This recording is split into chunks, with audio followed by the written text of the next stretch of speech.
That's some fun stuff that I've been thinking about, but I want to share a piece with you that's a little bit more serious. This is an excerpt from my recent 2-week run of my one-woman play, Fallen Star, about a trans superhero turned villain who tries to take over the world. So this is jumping like right into the middle, scene 4. So there's going to be some context you don't have, but the only things that I want to make sure you do know is that my character, Celestial, the closest person in her life, Shimmer, has recently disappeared. A lot of people assume that it's suicide, and I'll go ahead and spoil it for you. It's not. She comes back in the end and saves the world. But there's a lot of feelings around that. And along with that is the discovery that she was being harassed by an online group that tries to collect points by convincing trans women to commit suicide.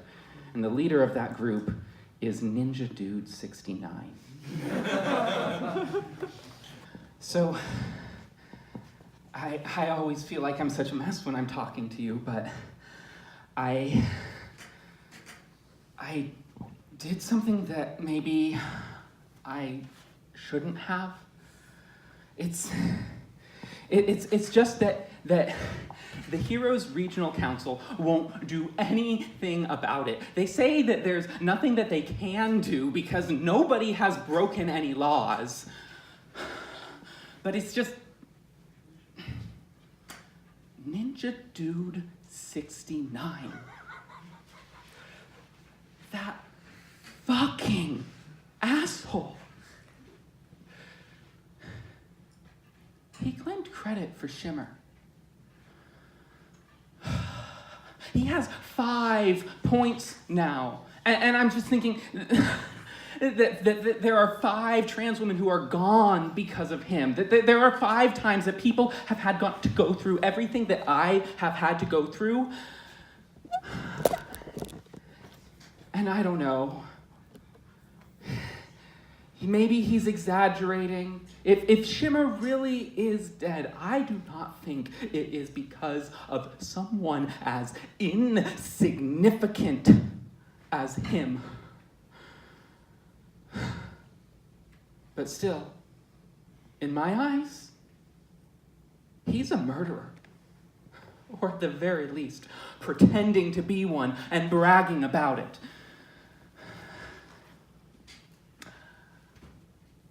It was so easy to find his IP address.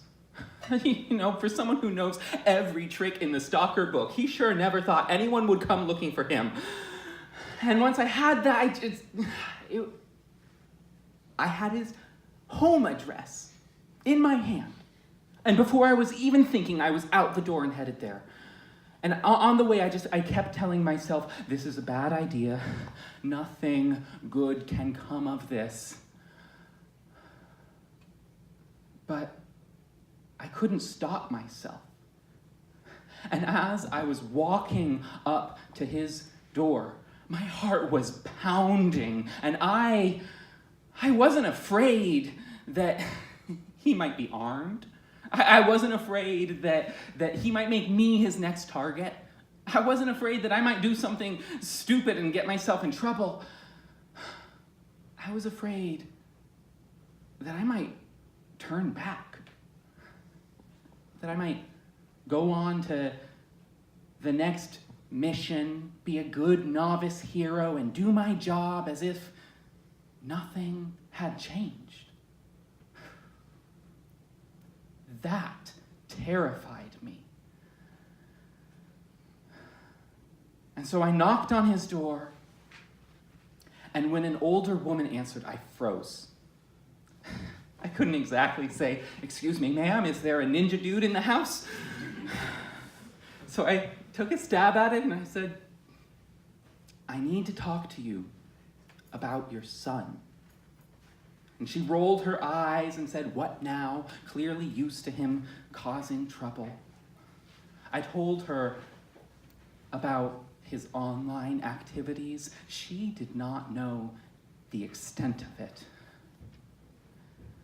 And I asked if I could talk to him, and she took me down the hallway and knocked on his bedroom door. I told him who I was and that I wanted to talk about Shimmer, and he just shouted that he didn't want to talk about it and turned the music up so loud that I couldn't yell through the door anymore. That coward. I talked to his mom for another hour, and he never came out. And when I left, I could hear yelling inside, so I knew that he was going to face some kind of consequences, but it didn't seem like enough. And so I waited, and I kept thinking about all the ways that I could get him to stop, all the ways that I could get him to suffer. And then he came out, and he got in his car and started driving. And I jumped in my car and I was following him.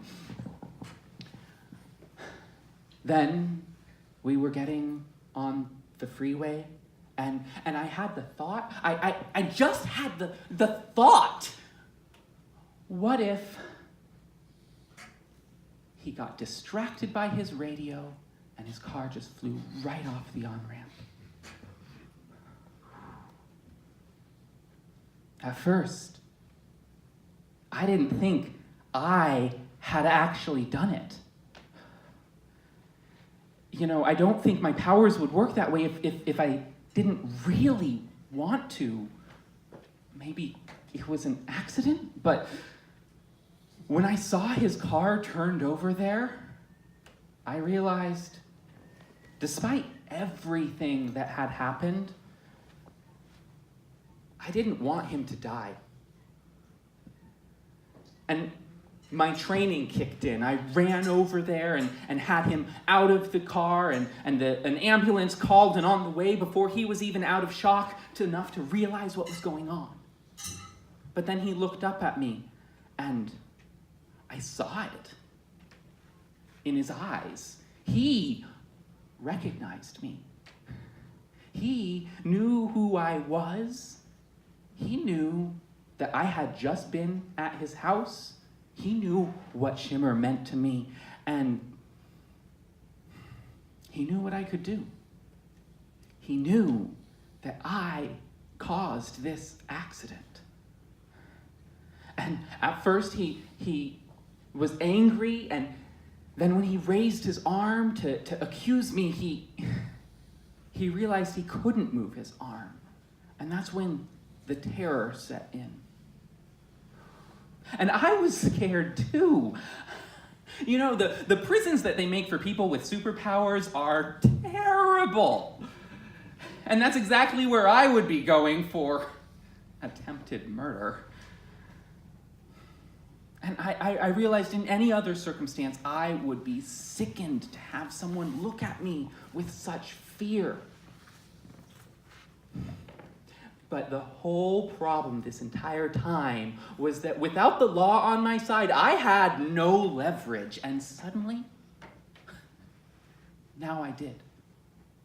So I leaned into it. I lowered my voice and I said, "You have to stop."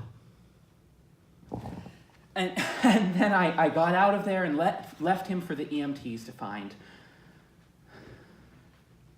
I checked back, and he had put in the reports that sleepiness caused the accident.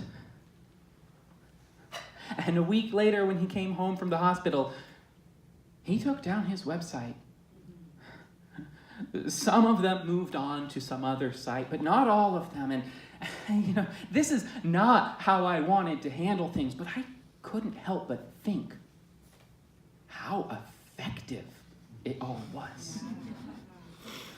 And don't get me wrong, this isn't exactly my idea of justice, but I'm beginning to realize law enforcement isn't exactly my idea of justice either. And that's the only thing that the HRC knows how to do.